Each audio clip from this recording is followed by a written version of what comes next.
Welcome to Talking Grit, a Detroit Lions podcast.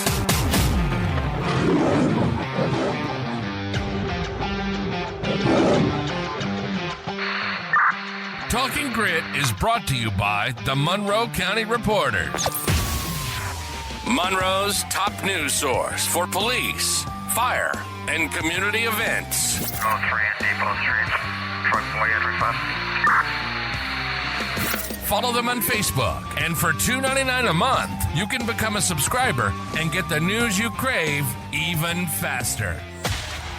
Welcome, everybody, to another episode of Biting Recaps here at Talking Grit. My name is Jason Harwood, and with me, as always, is Jacob Litton. We are talking about our Monday Night Football win with the Seattle Seahawks. Pretty dominating offensive performance from our Lions, winning 42-29. We'll talk about the offense. We're going to talk about the defense. So I want to ask Jacob first, because you may assume as a listener that Jacob and I watch a lot of games together. Jacob and I has never watched a game together. We're both usually with our families. So my question for you, Jacob, is when you're watching a game, are you sitting on a couch or are you pacing, or how do you watch a game? That depends on what's going on in the game, right? I mean, generally you start the game, you're sitting down, you're ready. And then depending on if it's a big third down, you got to get up out of your seat. You got to get in focus. You got to do the same thing, right? You can't just sit there the whole time. Yeah, I'm up all the time. It's funny because I was watching my boys, like I'll watch a regular season Tiger game with them, and Preston's doing the same thing that I would do during a football game. He's pacing, he's moving around, he's got a lot of nervous energy. And generally in regular season baseball, I'm kind of just sitting there. It got a little crazy towards the end of the Tiger season because of us fighting for playoffs. I noticed that the boys are up walking around, but then I noticed they were doing the exact same mannerisms that I have. Because last night, there was a lot of get up out of your seats and really focus, like 3 feet from the big screen TV. You're sitting there staring at it. You got a lot of nervous energy. And yeah, it was fun. Yeah, I'm like that. Michigan game, whatever. I'm fully invested. Last night was a get out of your seat game. The Cardinals game was kind of more laid back, so I don't think I got out of my seat as much. But yeah, definitely. Last night was a lot of standing and watching really close to the TV. The adrenaline was pumping for sure. Yeah. Prime time, an important game for us. How long's it been since we beat the Seahawks? We really wanted that one. Still early in the season, but I mean, that was an important win for us. Yeah, for sure. And yeah, like you said, adrenaline was going because there was a lot of key plays in that game, a lot of awesome offensive moments. A lot of nail-biting defensive moments, waiting for a flag to come out. Even after a play was over, you're staring at the bottom right corner of the screen saying, is there a flag? One of my favorite things to do with the boys is let them celebrate and then go flag and then just watch their reaction. It's really cruel, but it's really fun at the same time. So even when there's not a flag, you just like to bring them down a little bit by pretending there's one. Yeah, they'll run in the room or run out of the room because they're screaming and having a good time. But like, oh, flag. And they'll be like, and they always, my boys are funny because you and I have watched football for a long time. A lot, depending on where the flag is or there's a flag on a play, you might see the foul or you could just anticipate what the call is going to be, right? So anytime there's a flag, the boys are like, is it on us? And because I have a good idea of it is, but I made a couple wrong calls on whatever flag. And a couple of times the games, I don't remember the exact situations. Then they wouldn't trust me after that. They were like, I was like, no, it's offsides or whatever. And they'd be like, well, you were wrong the one time, so we're going to wait for the ref. I was like, okay, I've lost. Yeah, you've lost all credibility now. They already see right through it. It's like the boy who cries wolf, too. You called flag, now they don't even believe you. Yeah, I know, but it's still fun. They still bite. They still bite on it each time, too. So, oh, man. That's demoralizing, though, when you're up. It's a huge third down. You got a huge stop, and then here comes that yellow flag. Oh, yeah. It's always something stupid like defensive holding or just something to kill you. All right, let's get into it. All right. So I thought this game was a lot of fun to watch. Even if I wasn't a Lions fan, I would have had fun watching this game. It was just so many big plays and just so much excitement. So I want to ask you, I don't think you can do this in every game, but because I know you're going to leave out a play, but I want you, Jacob, to name the top 3 plays It could be offense, defense, special Okay. teams. Just the top 3 plays off the top of your head. We didn't talk about this at the time. We didn't prepare for this. I just want you to say your top 3 plays from the game. I can think of 5 or 6. Yeah, I know, but you can only name 3. You can't name 5 or 6. So you're gonna have to leave off a big play, and I want you to rank them too, 3, 2, 1. If that's not too much pressure. Real quick, I do want to touch on that because you made a point. And I just got to say, I love after the Lions play on prime time, hearing all these national outlets and even some of the smaller things, just all the positive things they have to say. There are just so many people that are so hyped on our team right now just because of how we've been performing in prime time. I mean, obviously we love it as fans because we won. We love seeing us in prime time. But then to hear us kind of get hyped by the national media and everything like that too, that's just awesome. And especially because the other game was such a dud, like the Titans and Dolphins. They tried to do the double prime time, and that really failed epically. And I think as soon as the Lions and Seahawks game, pretty much anyone that wasn't a Titans or Dolphins fan, you flipped that channel over, and you made a good choice because it was a heck of a game. It was awesome. So yeah, I guess if I'm going into the top 3 plays, the first one you have to mention has got to be the Jared Goff touchdown catch, right? I mean, just that was Goff's. He said that was the first time he's caught a touchdown in his life, dating back to like 7th grade or 7 years old, starting playing football. It was a dime by Amon-Ra that made it even better, just perfect. Amon-Ra was on his podcast with his brother. I want to say this was like a month or 2 ago. They had Jared Goff on, and they were talking about he was trying to get Jared Goff to say that he would be the emergency quarterback. Amon-Ra was trying to get him to say, he's like, okay, if we only have 2, who's the 3rd quarterback? He wanted him to say it was him, and he wouldn't, but he wouldn't bite on it. Maybe be interesting to see what he says after that perfect pass. Good play design. I guess they've had that one in the works for a while. They were waiting for the right time to call it. Couldn't have picked a better one. Worked perfectly, executed perfectly. Lob right over that linebacker, just couldn't quite get there. That was just an awesome play. So I think that's number 1 on my list. Do you want to go back and forth, or you just want me to keep going with my other? You name your 3, and then I'll chime in. Go ahead. Okay.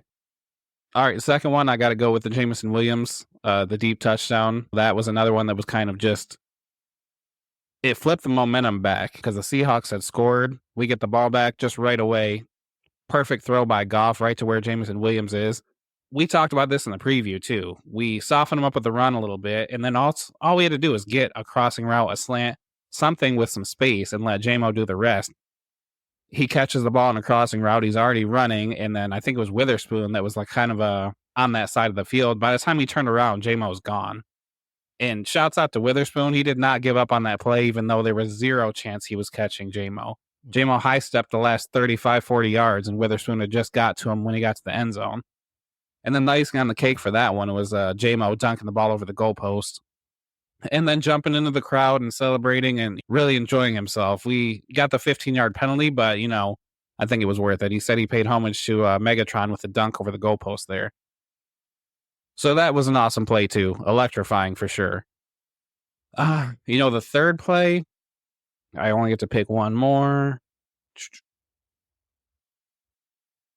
I'm going to say the forced fumble that we had on DK.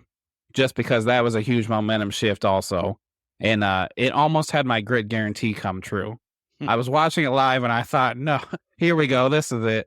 He catches the ball underneath. I don't know. It must have been Carlton Davis that was kind of on him first. Anzalone was also there. They're kind of dragging him. And DK's just trying to fight for more yards. He doesn't see Jack Campbell coming.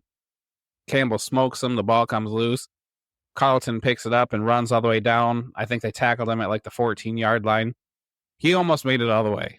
And if he did, you best believe I was going to text you right away. Yeah, it was close. That was a big play. I was wondering if you were going to name that, because as far as like a turning point in the game and how important that was in the game, it was very important. We got up by 2 scores because of that. Otherwise, They could have went down and scored them at 7-7. It's a different dynamic. We got up, and they didn't run it for like that whole first half, which I think was a mistake based on how they were doing in the second half. Seattle rushing the ball. But yeah, that was That was just an awesome hustle play. I mean, Anzalone's the unsung hero with that because he's just holding on his jersey Right. just enough that DK can't break free, and then holds him up and holds him so he's up at that certain angle where Campbell just smokes him. When you see it live, you're like, oh God, please nothing touch the ground before. And so when they were at the replay, that's one where I'm standing 4 inches from the screen, my boys and I, and we're just like, nope, nothing. And you're so excited when you see nothing. The knee didn't hit the ground. It was fairly close, but it was very clear that his knee didn't touch the ground. It was one of those things where it's like the ball was kind of moving like before the knee ever even came, and it was pretty clear. But yeah, same. Yeah. It's like, please don't let the knee be on the ground. I think you're pretty good on those 1, 2, and 3. What do you got, though? What are you thinking? What other ones jump out to you? Do you expect me to say that I didn't? The thing is, I don't think there's a right answer because the fun thing about this game and why I wanted to do this exercise with you is you could ask 10 different people and you're going to get 10 different 1, 2, 3s because, I mean, we all have different criteria of what a big game is or a big play is. Some people will leave off that fumble. It was early in the game, but I think it was a huge play. If I was going to do it myself, the Demo rumbling, stumbling yes, has got to be on there. But I'm like, what play would I take off? Because I think you're exactly right with the JMO. That was a huge turning point. I mean, it was like, all right, they just scored. And then we just like, if anything, the JMO's off because it was too fast, right? I mean, like we gave our defense had to come right back on the field. Not going to complain about a 70-yard touchdown. That's not what I'm saying. But if I'm nitpicking on things to get the Demo play on there, the Demo play was important. I mean, it was like, I think it was important for an attitude. Like, that was Devin Witherspoon that he, like, knocked to the ground.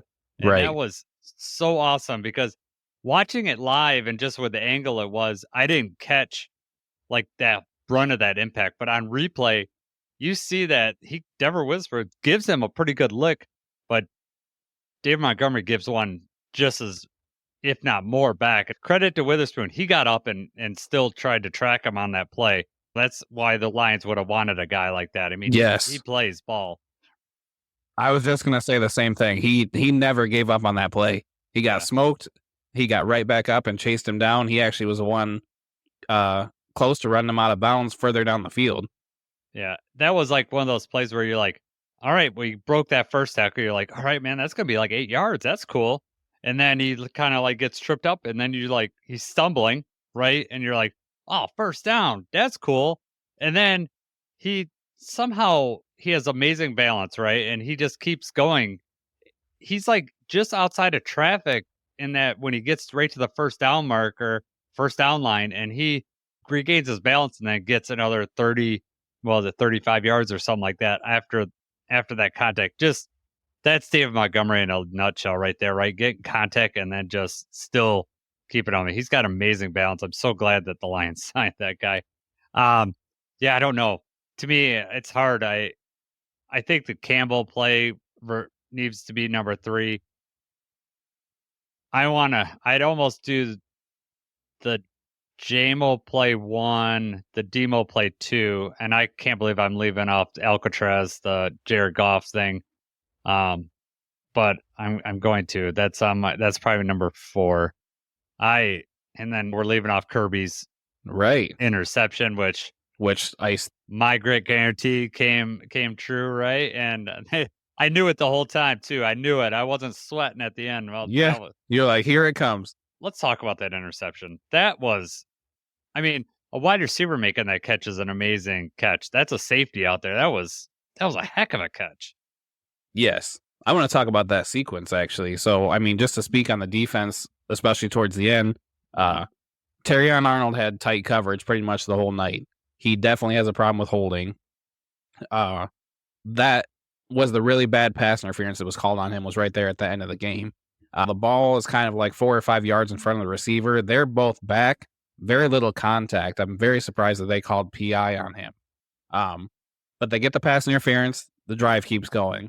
I think it was the very next play is where, Levi hits Gino hard and drives him into the ground. And it wasn't a late hit, but it's that body weight thing where, you put your body weight down, it's going to be roughing the passer. And Gino felt that for sure. He was slow to get up on it. The very next play, he decides he's got to take his shot to the end zone right now. Exactly what, it was Kirby's trap. Exactly what he wanted. We talk about that. He's playing center field.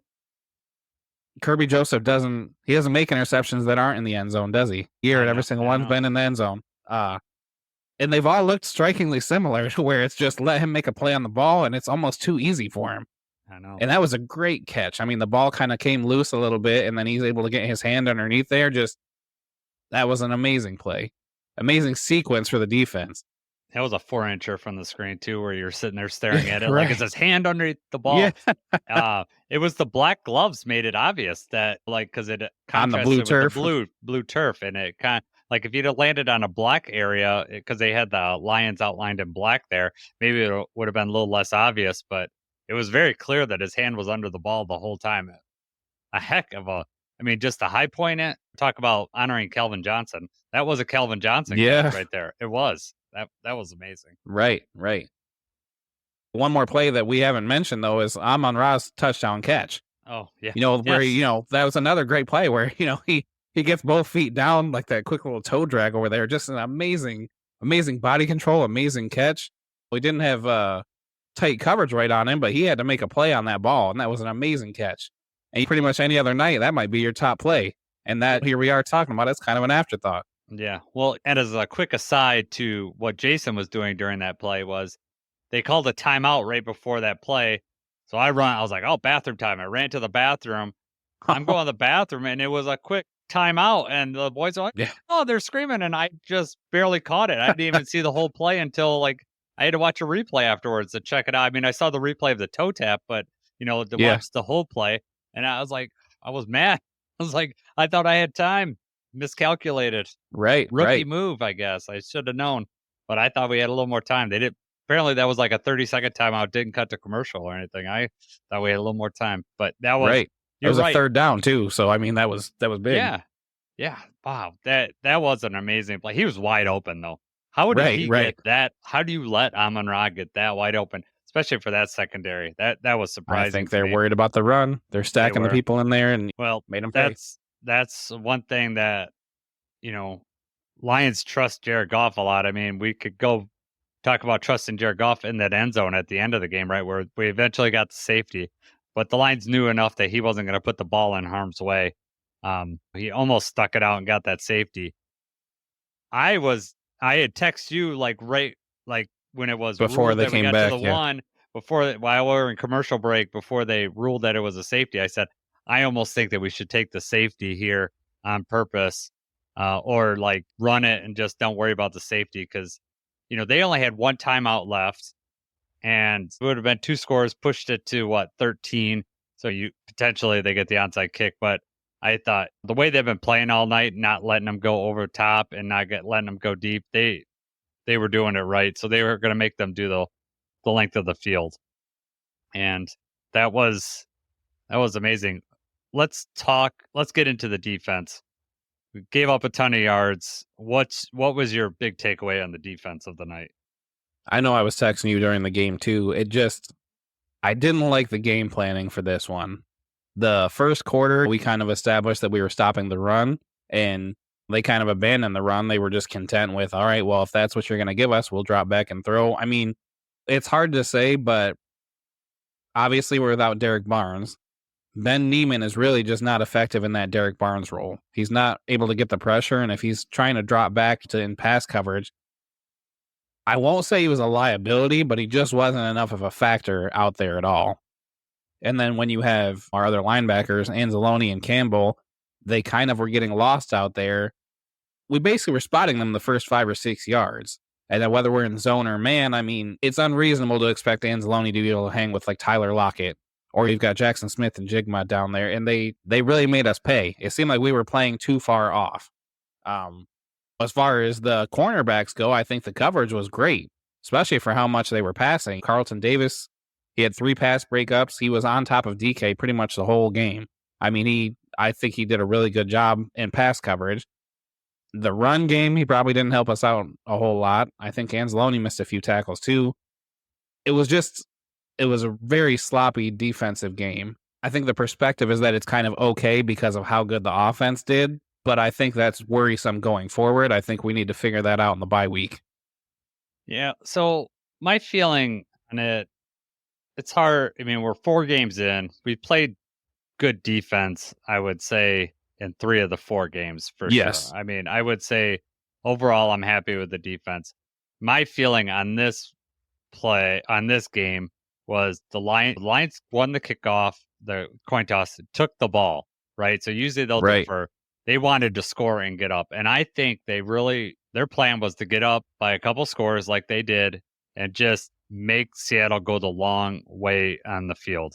The Lions defense is usually really good against the run, stop the run game, which, we did in the first half.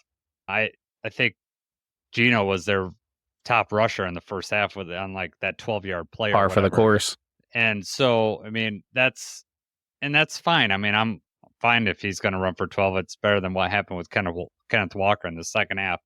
But I think Lions felt like, hey, we get up by 2 scores and we're making out the length of the field. And then our offense, we're going to score. Their whole front 7 was decimated by injuries.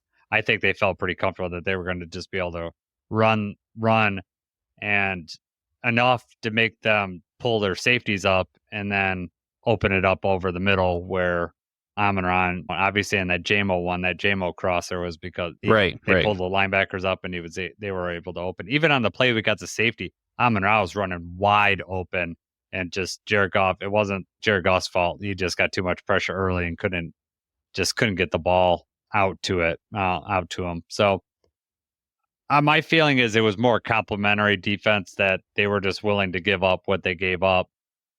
And I don't want to also discount, they got 6 first downs from penalties. This is a big theme for the Lions defense thus far. Yeah. It's given up a lot of first downs with penalties. That's got to be cleaned up. Terrion's got the target on his back, and that's not a good thing. He's definitely grabby. He's definitely handsy. But once you get that bullseye on you, the umpires start looking for it, and then it becomes even easier to call it on you. The stuff on Carlton Davis, some of that stuff was not cool. The pass interference where he was over the middle, he did pull DK's shoulder and held him up.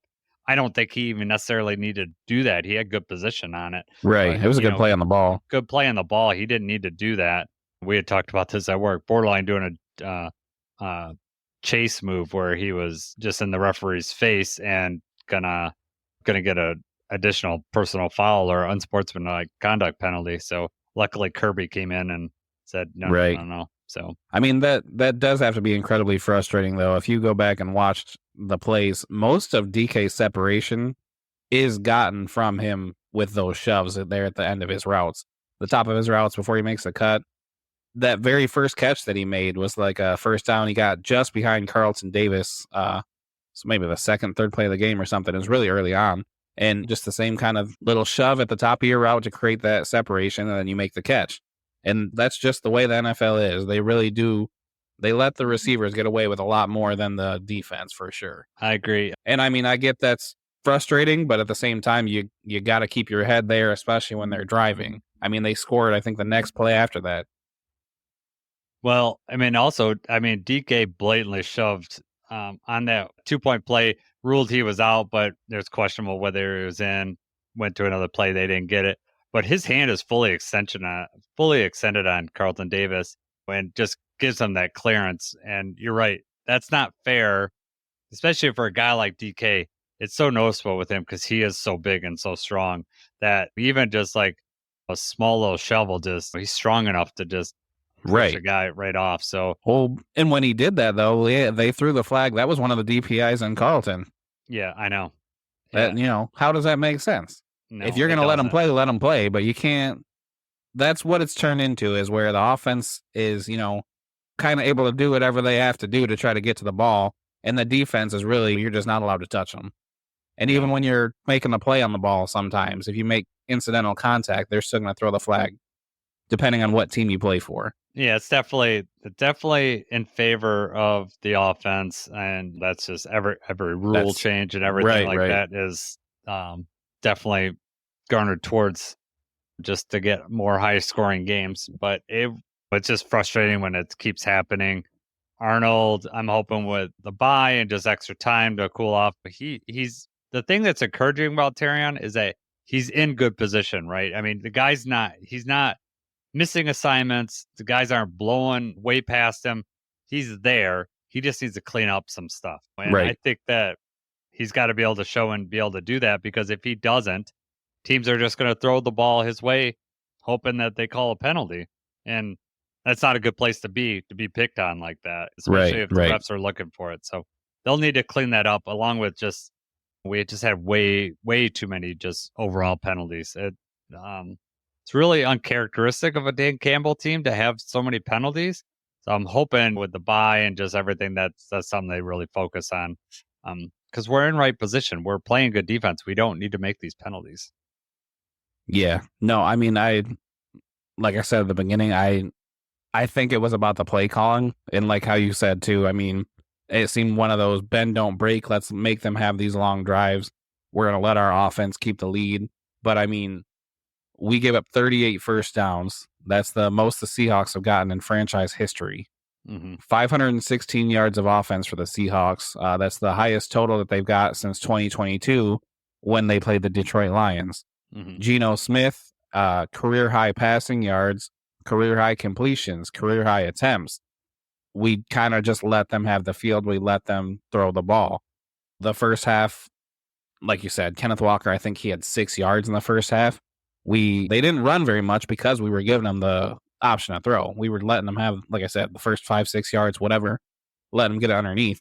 But really, I mean, in the second half, he had runs of 23, 21, and 28 yards. So those 3 plays are what all of his rushing yards came from. And on those 3 plays, we had 2 missed tackles on 2 of them, and then 1 really bad missed tackle on the touchdown run. Anzalone had him in the hole and missed the tackle, and then I don't know what Carlton Davis was doing. He just over pursued or something, and it was like he just got stuck in the mud. By the time he turned around, Kenneth Walker's a really good running back, really quick change of direction, and yeah, he just took off. But I mean, you make those tackles, and then we did what we've been doing all year, which is shut the run game down and make them throw the ball. I just am not a fan of giving up those short yardage plays. Obviously, it worked. We won the game. I think it was like Nick Saban that had a quote or something where it was like, if you play poorly and win, you don't make yourself better, or something along the lines of like, you're not helping the team out. You're not helping yourself when you play poorly and win. And I don't think the defense necessarily got better. We did enough to win the game, but we didn't get better this week. And that's frustrating. It's just because you flip at the other side of the ball, the offense did so well. Jared Goff had more receiving touchdowns than incompletions. The offense just destroyed it. It was another great offensive game. And then that's why the defense kind of is an afterthought for most people. Right. This is one of the game, like Dan Campbell said, they needed to lean on the offense, and they did. But, wasn't a total loss. We did get 2 turnovers, and that was created on defense. That Jack Campbell fumble, like you said, that's your top 3 play, because that made that stop their drive. It was a huge swing. We got awesome field position on it. I mean, we were instant red zone opportunity, right? So Scott Hansen would have been clicking over. We got an instant red zone and switching over to we were to switch over to the Lions game on red zone. So that was huge. And then Kirby's pick that just iced it at the end of the game. So that's why you give up all those yards, because we got 2 turnovers and we didn't have any. We were careful with the ball, and like you said, our offense was lights out. As much as trouble as our defense had with Gino, the Seattle defense didn't have any answer for us either. So no, we were able to do what we need to do. Perfect in the red zone again. That Tampa Bay game's looking like a little blip. The difference is we ran the ball very effectively, and Jared Goff threw obviously perfect 18 for 18 threw under 20 times, whereas the Tampa Bay game threw 55 times. And I know that was a plan going in, but it seems like when we run the ball and dominate that line, then we do what we need to do. And I want to talk about Jared Goff. It was really funny. The stat, like after the JMO touchdown, it was like Jared Goff, 12 for 12 in the first half for 92 yards. And then in the second half, he was at that point, it was 4 for 4 for 162 yards. So like it was so funny because it was like a third of the completions, but almost double the yards just because that JMO one was just, right. Huge. It was just, was awesome. Is there anything else on defense that you want to talk about?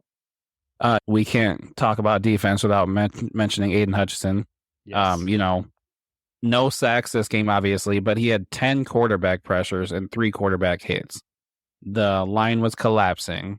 I saw something, there was a Seahawks article that was talking about how the offensive line held up, and I think that was the exact opposite. I mean, yes, they were able to throw the ball, but Josh Pascal is doing a really good job of doing what Davenport was doing, which is just, I'm not going to have these fancy pass rush moves.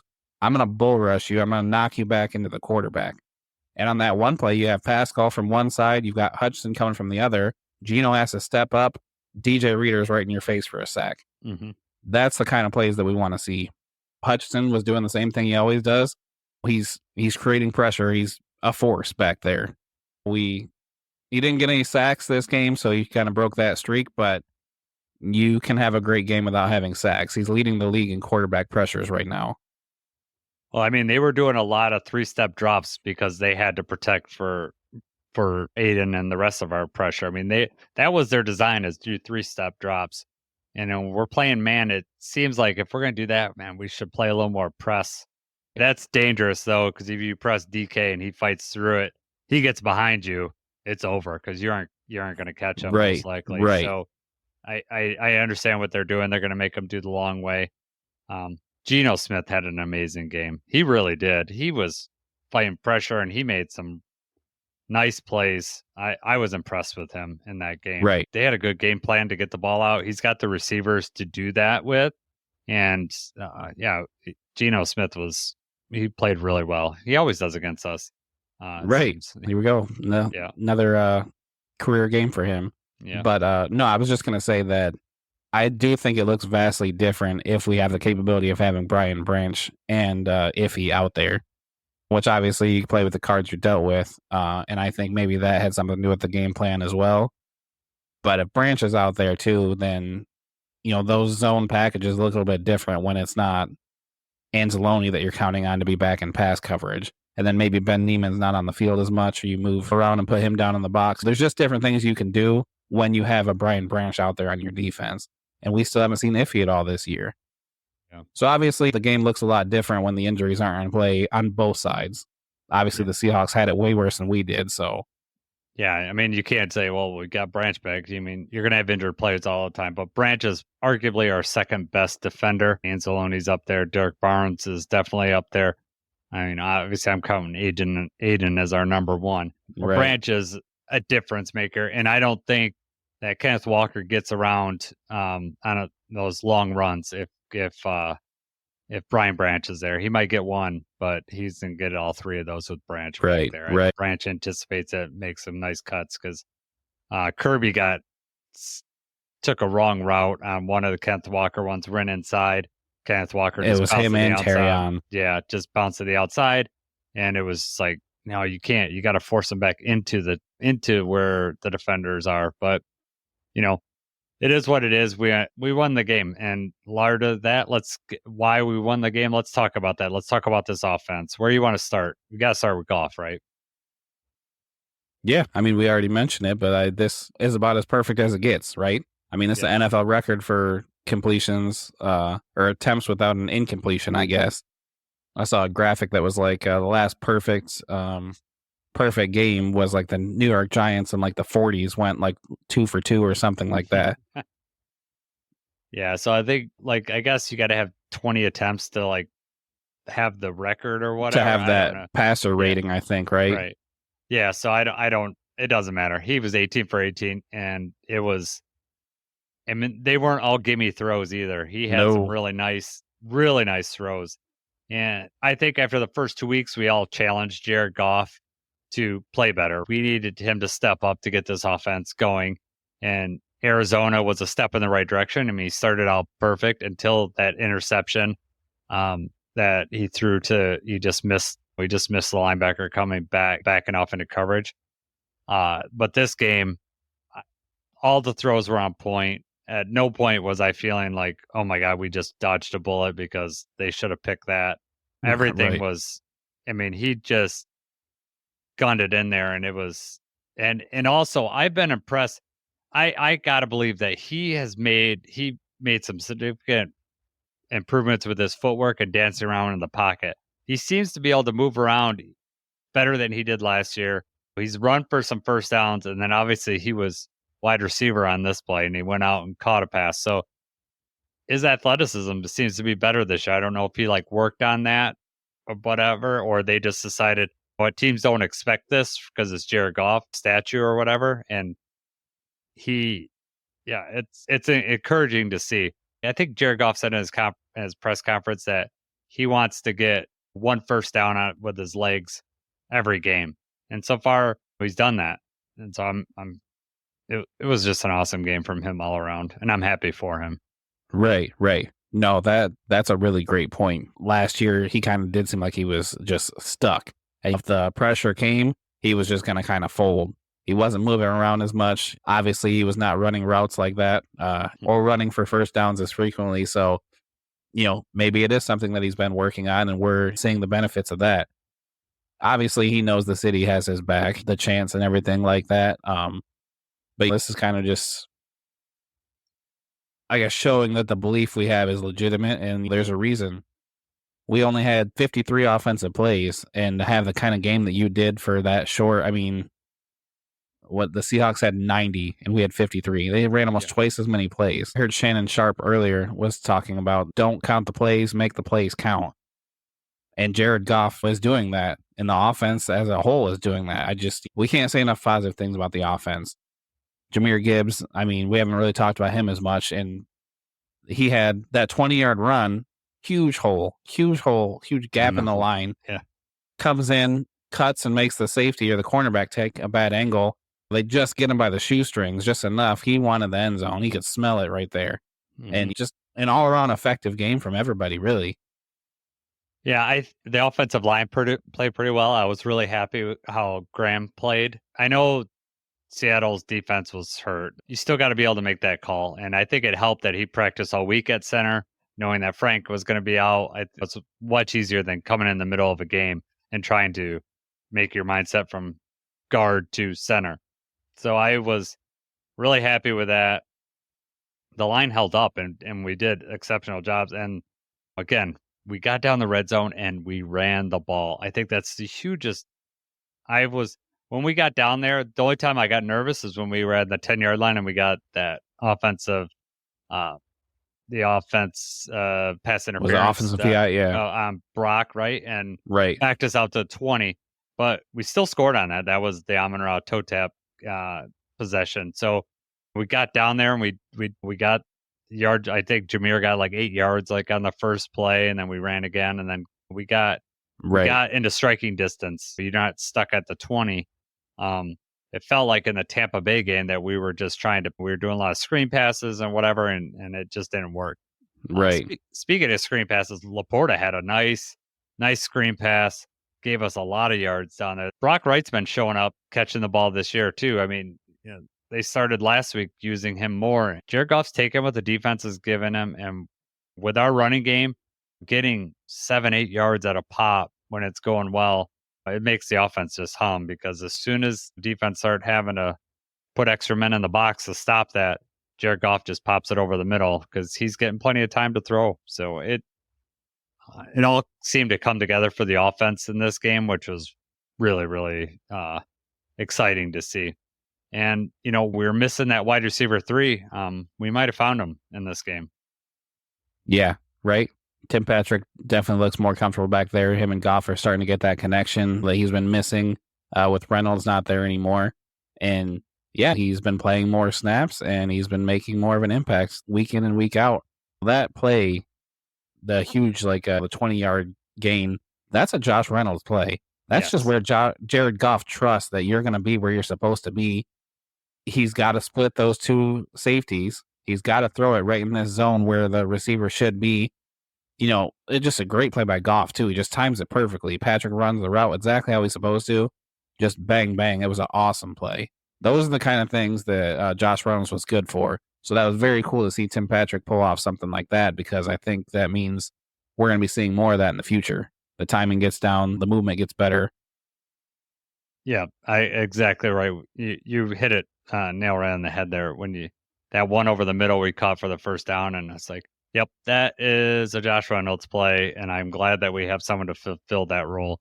And the other play where he was like crossing and he went out of bounds, he's so big, and I was like, man, that guy is such a huge target that he's going to be a Right. huge weapon as soon as he gets his feet wet with the offense and Jared gets more comfortable and can count on him. But he did everything he needed to do in that play, in those 2 catches, to like increase confidence. So I'm really happy and really excited that we were able to utilize him a little bit more.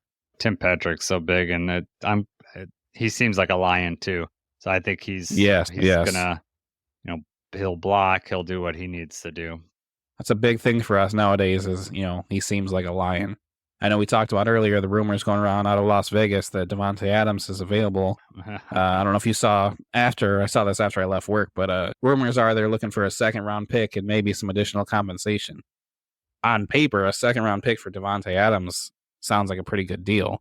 But when you have the team that we have, you have the locker room that we have, you've built what we've built.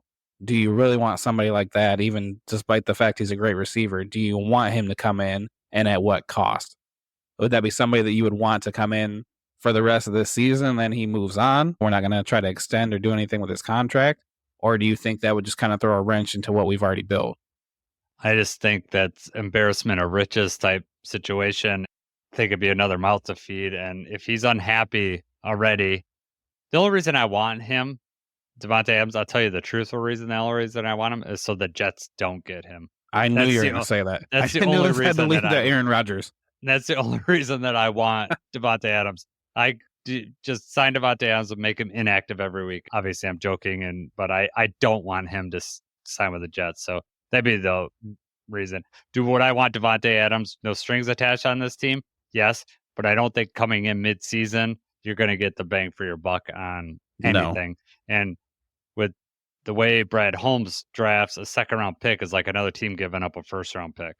Right. And so, now I'm good. But you asked me during training camp, and we had the option during training camp. I would have been more interested in training camp. Right. You had more time to mesh and get everything together. Yeah. And plus, we were just worried about that wide receiver 3 position, how that was going to happen. And just nothing really came to fruition. Speaking of wide receiver 3, Khalif Raymond's not doing anything on offense. I know you thought he was going to have a big year, but we have not seen him really catch any passes. I don't know. That was before. I mean, that's how the preseason went. I think that we found out based on practice and based on the preseason, is just not going to be able to be that kind of a dynamic player. He only played 6 snaps on offense, and I think he's okay with that. I mean, he comes in, he's a gadget guy. Maybe on tougher days for the offense, we use him to try to get the ball outside, get some space. Obviously, he's there on special teams. He's not effective enough to be just, okay, we were talking about that Tim Patrick play. If you put Khalif Raymond there, is he as big of a target? Is he going to catch that ball in between those safeties? No. And that's not really a knock on Khalif. That is who he is, and that's his body type and just what kind of receiver he's there. If he's going to drop down in the zone on like one of those choice routes or something like that, or like I said, on the outside, he would be effective like that. That's just not really the way our offense seems to be working. And maybe further down the season, we try to do that a little bit more and get him some more touches. But yeah, I definitely think the projection I made at the beginning was based on not having another big receiver and him being able to play more than 6 offensive snaps a game. Yeah. I would like to see him get some more wide receiver screens, because him in space is dangerous. We have him on punt return for a reason. And not so much this last game, but previous ones, it seems like he's been close to almost breaking one. And so just to utilize him in space. And maybe we'll get there later on in the season. Exactly, Ben Johnson likes to change things up. And as we learned with Alcatraz, they've had that play in the playbook, called it last year and just never got to it. So who knows what he's got cooked up. Right. Um, I think that they said that that was a play call for a play last year. And then they got out there, and I think Goff said he didn't like, the coverage or what the look was. And he maybe had to check out of it. Amon-Ra said they called it twice in the same game last year on Oh, Scott Van okay. Pelt. So when you're watching that at home, I always think these wide receiver passes, they look so obvious at home because the wide receiver it's not like a jet sweep where he's running. You can tell he's not running at full speed. He's running just enough to try to bring the defense over, but he's almost running backwards. Where in a real run, he's never going to do that. He's going to be running more towards the line of scrimmage. So on the defense, it must not look as obvious as it does on TV. I know we have a different angle. Obviously, we could see how he's running. But, Jared Goff kind of just nonchalantly comes out and he leaks. And then I don't know what defender was on him, but he kind of caught onto the play. And Amon-Ra just dropped the dime on him. And good on Jared Goff. Amon-Ra said he showed late hands like a good wide receiver. And so the defender couldn't knock the ball away. And I was so happy when Jared Goff caught that because the last thing you want to see is a perfect pass and then the quarterback drop it. He held on to it, and it was awesome. Yeah, no, that linebacker, he did. He made the read just maybe a second too late, but he had a play. He was close. Mm-hmm. And it was funny. He was trying to read Jared Goff's eyes and try to time the ball right. Yeah. Hilarious. Yeah, I mean, I think that was their third string. That was somebody that doesn't really get a whole lot of playing time for him. Yeah, I don't know what look they were looking for. And that linebacker looked like he was going to crash, but he must have caught just enough of Jared Goff's movement to say, oh, he's leaking out. And yeah, it was great. Amon-Ra, we went 19 for 19 in passing because Amon-Ra was 100%. He could have right. 100%. So that was great. Fun game all the way around. Loved it. I couldn't sleep for an hour afterwards. How about you? I think you just said so many good plays to look over again. I know. You're just oh yeah, this. Let me look at this. Let me look at that. I'm all on Twitter. I like seeing Twitter. I like seeing what people are saying as the game's going on. After the game, try to see first reactions. Once the players get their phones back and see what the players say on there, just awesome. Yeah, make you really live in the moment. But it's hard to do Monday Night Football when it's midnight and you got a long day ahead of you. Yeah. So I had to do most of that in between sets at the gym this morning. Yeah. Well, you're a trooper, man. You're sick and you're working extra at work and staying up late for football games. You're doing this podcast with me. We're running you ragged. Right? Hey, I love it. Just to quickly go over our great guarantees. We mentioned them early. I hit mine with Kirby Joseph intercepting the ball with a minute left. And then Jacob was very close. Let's argue that he got it because we scored a touchdown on the play that Carson still swung the game around, but yeah, it did. Not quite, but it was close. Yeah, I thought you were going to get it. It was yeah, really as it was close. happening, I was like, oh man, here we go. I know. Go, baby, go. Yeah, it was awesome, but quick turnaround, quick red zone appearance. You've been pretty good with these great guarantees. Yeah, we should have been keeping score of these. I haven't went crazy. I mean, calling on interceptions, I mean, that's kind of bold because that's hard to do, especially right, Kirby. Right. You got two, but I mean, that's not going to be bold anymore. He's got Kirby has to get one for us to win a game. Apparently, it's the only game that he hasn't intercepted a pass in is the game that we lost. So, right. So Kirby's got to just keep getting picks. Great game. Still excited. Day later. The adrenaline was going. I told Jacob last night, I don't think my heart could take this because that was going. And then Tigers playoff game was going really good. And then the ninth inning came. Man. And heart was going crazy during that game. Yeah, it was good. It's really good sports time in Detroit. I'm so lucky. Love it. So we just need the Red Wings and Pistons to pick it up, man. So, I hope you feel better, Jacob. I know I'm gonna have to appreciate edit out that. all these coughs that you're doing off. I tried to mute my microphone. No, you're all right. I know you're doing your best. So, we work together tomorrow would be good, and then you'll be off for a little bit. And I'm on vacation again next week, so we don't know. We think we're gonna have an episode out on Friday. We kind of maybe do a quarterly review of all the games, or just talk about some topics that we haven't been able to talk about in the preview and the recaps.